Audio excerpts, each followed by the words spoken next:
Hi guys, I'm back again with my Halloween movie review. This time it is the spoiler-filled review. A couple of days ago I done my spoiler-free review. I felt like I couldn't put enough in it to actually give a proper review because I had to leave a lot out, so I didn't have to spoil it for anybody, because I did see it slightly earlier than quite a lot of people because I went to see the midnight showing in the UK, so I didn't want to spoil that much. So what I wanted to do is, there was a lot of mixed feelings about this movie. Some people loved it, some people hated it, and there were some people in the middle. So there was the general audience had mixed feelings about this film.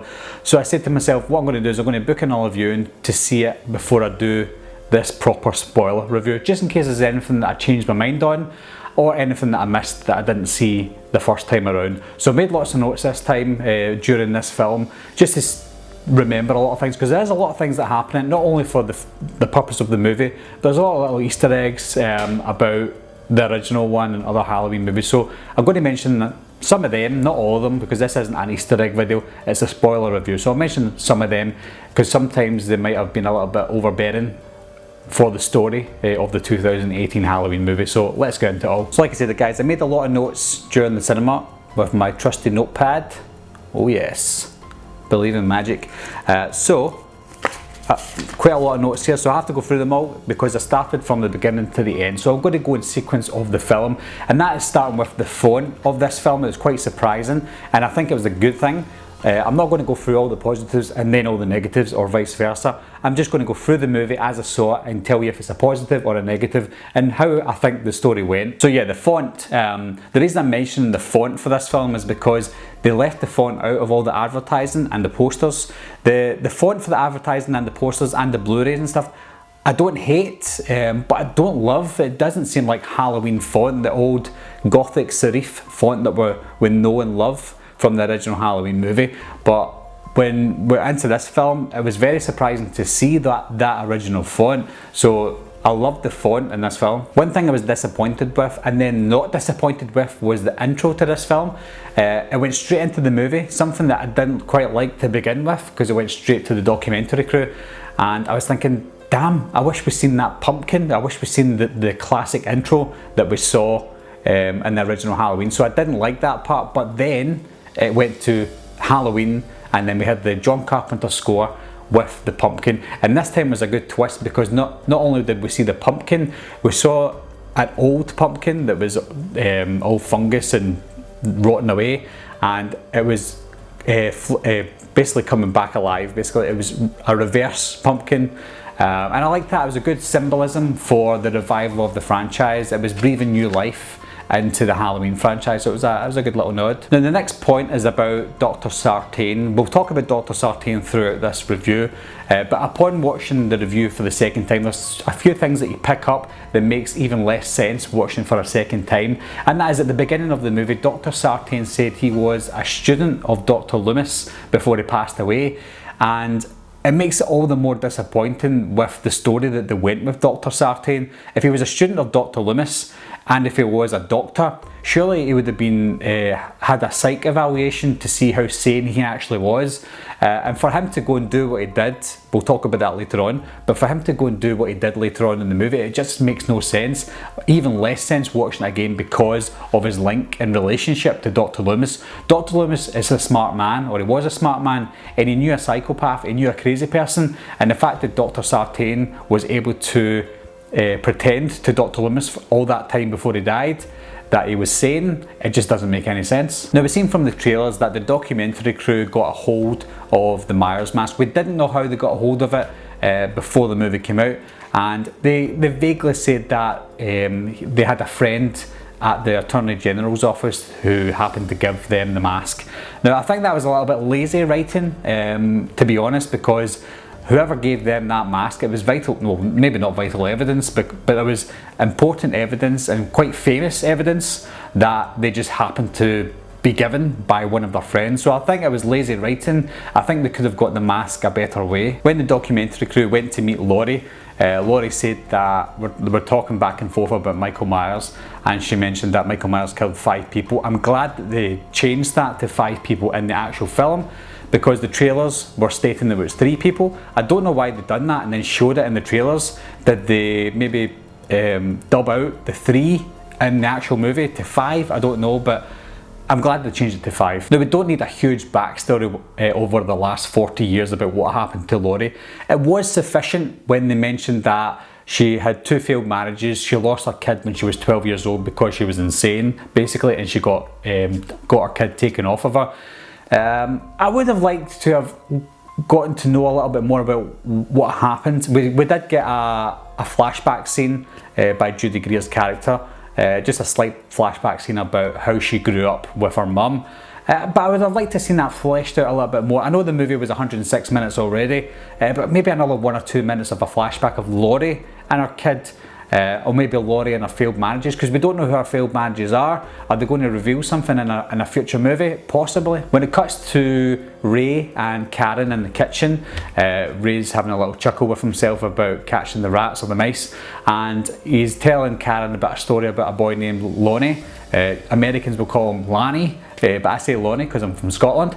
And we all know that Lonnie was a character. It might not be the exact same character, but Lonnie was a character in the 1978 Halloween when Dr. Loomis scared Lonnie and his friends away from the Myers house. So it could be just a nod to the original Halloween, or it could be the original character, because they do mention Lonnie again later on.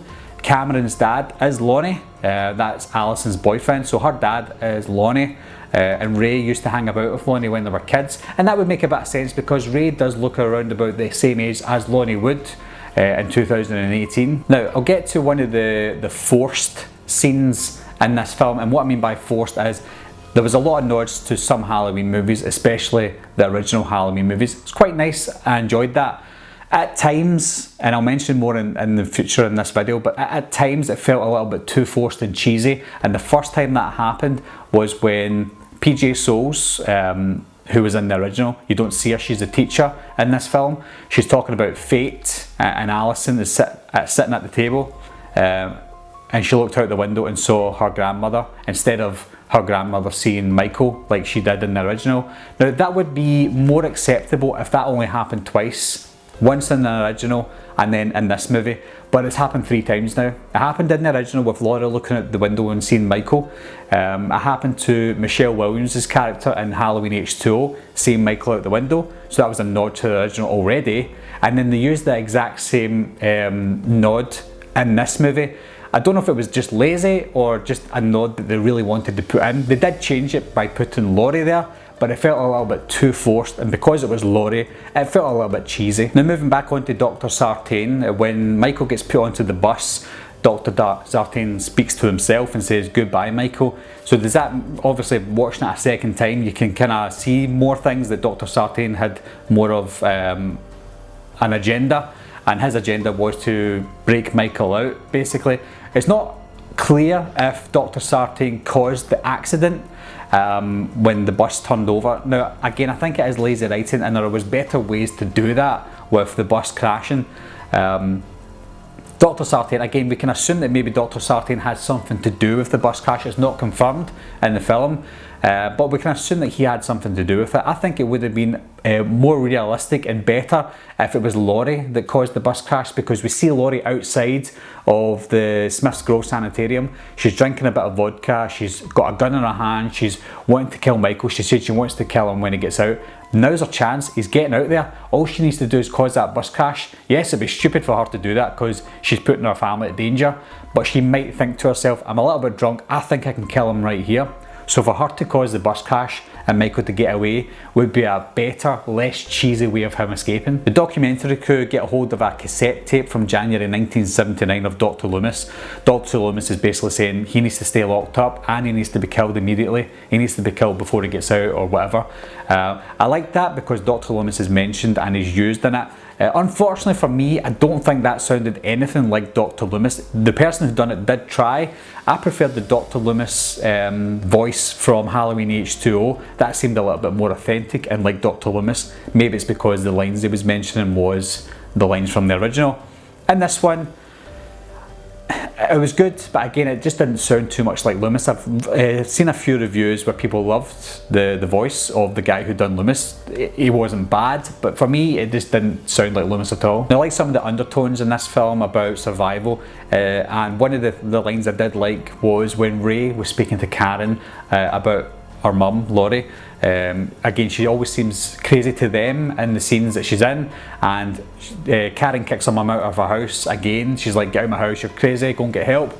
And she's like, what do I do? And then Ray said to Karen, it's not your job to save her. I liked that line because it was quite ironic, because yes, it's not her job to save Laurie, it's Laurie's job to save Karen. So now on to the very first surprise for me in any Halloween movie, and that is the death of a kid in a Halloween movie. We've seen it in Halloween 3 Season of the Witch, and I actually mentioned it in one of my videos that Michael never kills a child. He kills teenagers and above, but he never kills a child, and I thought that's a good thing. He's got a bit of, not humanity, but he maybe remembers himself as a kid and he won't kill children. That's what I thought. But the first on-screen death in this film is a kid. The kid must be about 11, 12 years old. It was quite shocking to see, but in a way it was kind of necessary to show that Michael means business, that he's out after 40 years and it doesn't matter who's in his way, he will kill them. Now the graveyard scene, there's usually a graveyard scene in most Halloween movies. This one, I think this graveyard scene was more pointless than less pointless. It seems like it's only showing this scene because it shows Michael following the documentary crew throughout until we get to the bathroom rest stop. If we've seen them going to the grave unnecessarily and seeing Michael, that's great, that's fine. But they sit there with the audio tape and they're saying, this is Judith Myers and Michael killed her, he stabbed her to the stomach, blah blah blah, and then they're basically rhyming out what happened in 1963, and I think that was a little bit unnecessary. They were telling us, the audience, how it happened and how brutal it was, but we already know that. We know it was brutal because we watched the first movie. You don't have to spell it out for us. Now the first really good part of cinematography for me was at the rest stop. We see the documentary crew, they're filling up the car and one of them's in the shop going to getting the key for the bathroom, and as they're doing that we see Michael in the distance driving through, similar to the original. He gets out of the car, walking past slowly, again similar to the original, and then as that girl is getting into the toilet, you see Michael killing one of the guys at the gas station. Really good because it's subtle and you don't see too much, so I like that part. And we all know the toilet scene is a nod to Halloween H2O. I think it was a little bit too much like Halloween H2O, with her sitting in the stall, Michael peeking through the side and her looking out a little bit. I did like that scene, that's one of the best scenes in the film, but again they're relying on nods to other movies for us to get excited about those scenes. And this is when again we continue with the brutality of Michael. He won't stop, he won't not kill anybody. He's killed Aaron and he's killed Aaron's friend in a brutal way, and you see the brutality in it. And I did mention in my non-spoiler review that it is a little bit like Rob Zombie's Halloween with the brutality, but in this one, even though some of the scenes are very brutal, a lot of the deaths happen off screen, which is what I prefer. I like to see some of the deaths on screen, but showing some on screen and some happening off screen is a good balance, so that's what they got right for this film. Now here's a strange one, the timing of the score was off in some scenes for me.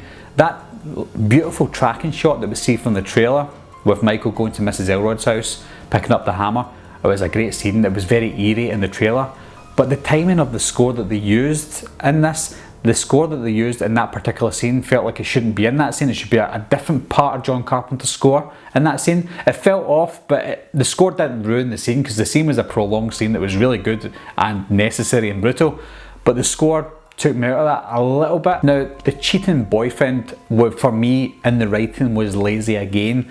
I don't think that was necessary for the boyfriend to cheat only to take the phone off her, to dunk the phone into the punch or whatever, so that Alison didn't have a phone. There was easier ways for her to lose her phone than to have a cheating boyfriend, because that cheating scenario went nowhere. That was the last we've seen of Cameron. Cameron wasn't a great character and he looked like it was just a scene filler, but he looked like one of these characters where it's easy just to kill him off and we would enjoy the kill, but after we find out that he's cheated on her, we don't see him again. So I felt like his character was ruined and pointless. And with him cheating, we eventually thought that Oscar, his best friend, who was annoying, his comedy was off. It felt like he was only there to be killed as well. He's took his chance with Alison. He thinks because Cameron and Alison are no longer together, he'll get his chance with Alison, and obviously it didn't. But that scene where Oscar was killed was one of the best scenes in the film for me. I think that was the scariest scene for me in the film, with the motion sensor light in Mr. Elrod's garden. It's been confirmed that yes, that woman who died was Mrs. Elrod, because Oscar mentioned, "Oh, hello, Mr. Elrod," because he thought that Michael was Mr. Elrod. But with the motion sensor going on and off, that was a great scene, and I did mention that was good, a good use of darkness and light in the one scene. One of my favourite parts about that scene was the end of the scene when Alice comes back and sees Oscar on the fence. He's killed, he's been impaled in the throat, and then she sees Michael for the first time, and she's like, you can see the look on her face, she's like, oh my god, my grandmother was right, and she screamed and ran away. And obviously it was again a nod to the original Halloween for her banging on doors saying somebody help me. That didn't feel too forced because it was a different character, and I quite liked that, but I loved the score. It was a score, one of the scores we've never had in a Halloween movie. It was one of John Carpenter and Cody Carpenter's new themes for the film, and we hear it a few times throughout the movie, especially at the serious parts. I love that score. Now moving on to the body under the sheet, I mentioned in lots of videos that I thought the body under the sheet was the babysitter way before we saw any other pictures of the babysitter getting dragged around by Michael or anything like that. I said that's definitely the babysitter because I paused it in the first trailer and I saw the foot, and it's obviously not Michael's foot, it's a young person's foot, somebody with trendy socks or whatever. So I said that's definitely the babysitter. A lot of people said it was probably Michael, and I said no, it's definitely the babysitter. And in the same or similar scene, we see Sheriff Hawkins in one room, and then we see Michael in the other room in the mirror. I said, well, that's the sheriff and that's Michael. Other people said no, it's not, that's two Michael Myers, there's two killers in this one. Obviously I was right again, but yeah, I just thought I'd mention that. Now I like the connection between Laurie and Hawkins. They didn't explore that enough for me. I think the best scene with those two together was when Laurie banged into Sheriff Hawkins and they're like, oh, what are you doing here? And they had a little bit of chemistry, not sexual chemistry or romantic chemistry, just chemistry between the two characters that they didn't explore at all. I will mention this in more in depth with Dr. Sartain, but I think it was very unjust for Hawkins to die at the hands of Dr. Sartain. I think if Hawkins was going to die, it should have been at the hands of Michael Myers. And with that said, Dr. Sartain, probably the most ridiculous scene in the film, is nowhere near the most ridiculous scene in the franchise, but definitely the most ridiculous scene in this movie was with Dr. Sartain. His character was okay. He was a okay substitute for Dr. Loomis, but he was out of the spotlight, which was fine because we don't want another Dr. Loomis. But for him to go and do what he did because he was wanting Michael and Laurie to face off to see what's going to happen with the whole prey, it just felt really off. And for him to kill Sheriff Hawkins, it was ridiculous. And what made it even worse was he put the mask on because he wanted to feel what it's like to be like Michael. It was ridiculous. Now the Christmas jumper, that was never explained. I mentioned about the trailer that Karen was wearing a Christmas jumper at Halloween. There was a couple of explanations that I thought they might explain. We don't need an explanation for everything, but that was a little bit strange. I thought maybe she was dressed up as a Christmas character. That's one explanation because we're at Halloween. Another explanation for me would be that she hates Halloween because of what her mother's like. So to forget Halloween, she just celebrates Christmas on Halloween as well as Christmas. Two good examples of why she would be wearing a Christmas jumper, but they never explain that. It could be in a deleted scene as to why she's wearing a Christmas jumper or an alternate scene, but it was never explained. It was not an issue, it's just something that I wanted to bring up. Another scene that a lot of people didn't like was the relationship between the two police officers in the car talking about their sandwiches. A lot of people thought that the comedy in that was terrible and rubbish. I agree to a certain extent. I think we've seen worse comedy in horror in the Halloween franchise, and that's not one of them. But I personally thought that was a nod to the idiot cops from Halloween 5, the Harrison Ford and the Shia LaBeouf cops. But this one was just making fun of those, because these cops are a little bit more reliable when they got their game on. Obviously they didn't last long, but they seemed a little bit more reliable. The comedy was a little bit cheesy, but we can forgive them for that because the comedy was way less cheesy than the two cops from Halloween 5. Now we move on to the finale between Laurie and Michael, the epic showdown between them. I think that the showdown between Laurie and Michael was good. I wouldn't say it was better than the showdown between Laurie and Michael in H2O, but it's not worse either. I think it was a great showdown. What annoyed me a little bit was it took them too long to get into the showdown. From the beginning of the showdown, she was walking around the house for maybe 2-3 minutes looking for Michael when nothing was happening, and I like to see building tension, but the tension was building a little bit too long until it got a little bit stale. What took me out was again another nod to the original when she's saying like Michael came out, she's looking in the closets like she was in the closet. She's now became the predator and not the prey, as the doctor would say. So she's looking for Michael now. She's looking in the closet with a nod to Halloween. And then when she finally finds him, it was a good scene when he's hiding behind the dolls. She finds him, have a little tussle, and she falls over the balcony and her body's down on the ground. Now as soon as her body hit the ground, I thought, uh-oh, this is going to be cheesy. She's going to disappear. And lo and behold, she disappeared. Now again, it's another nod to Halloween. Everybody loves the nods to Halloween, but that nod was too forced again for me. It was too cheesy. After that scene, Laurie disappears just for a little bit when Alison comes and she gets helped by Karen. So the mother and daughter now are down in the basement. Michael finds out they're down there and he's lifting up the kitchen's table thing. And that was a good scene, quite tense because we don't know what's going to happen. And I like the way that Karen pretended she was this little innocent woman who wouldn't shoot. But then as soon as Michael turned around and saw her, she's like, bang. So she was smart in that way. This is another issue that I had after that happened, another forced nod to the original. We see Laurie coming out from the darkness just like Michael does in the original, and she says happy Halloween Michael or whatever, and then she slashes him with the knife just like he does in the exact same fashion in Halloween 1, and he falls down the stairs just like she did in the original. Again, it was another nod, but it was a forced nod. I don't have much issues with the cage and the basement. We're saying, like, oh, it's not a cage, it's a trap. I liked how they changed it up there. Michael's been trapped down there. She was planning this all along. She knew that Michael was going to come after her at some point, and she finally trapped him. Now, before I get into that, my issue with that is we can all say that he is a predator and he wants to kill his prey. He couldn't kill her in 78, so he's waiting all this time to kill her later on. That's acceptable, but 40 years has passed. Surely Michael's got something else to think about. Now, Michael was killing for no reason in the original. Dr. Loomis said that he kills for no reason, he's emotionless. Surely we just do the same again. He's back in Haddonfield 40 years later and he's killing random people near the beginning of the movie. But then he's after Laurie again. Laurie apparently knew he was going to come after her. If I was Laurie, I would think, right, okay, I was a survivor. He probably didn't even know my name. He didn't know anything about me. I was just one of the ones that got away. Surely he would forget about her. She would never forget about him. But surely would forget in time because he's a psychopath.